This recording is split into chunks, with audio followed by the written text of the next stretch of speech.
இப்போ கிருபையினால் மீட்கப்பட்டவங்களுக்கும் கட்டளையினால் மீட்கப்படுறவங்களுக்கும் வித்தியாசம் இருக்குது. நல்லா புரிஞ்சுக்கங்க.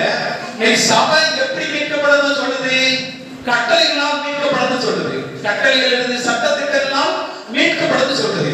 ஆனா நமக்கு இயேசு என்ன சொல்றாரு? என் வார்த்தையை கேட்டு நடிப்பை விசுவாசிக்கிறவன் அவன் ஆக்கினை தீர்ப்பு உட்பட மாட்டான். அவன் சட்டத்திற்கு உட்பட்டவன் இல்லை. அவனுக்கு நியாயப்பிரமாணத்தின் சட்டத்திட்டங்களை நான் நிறைவேற்றி முடித்திருக்கிறேன். அவன் பாவத்துக்கு நீங்கி மீட்கப்பட்டிருக்கிறான்.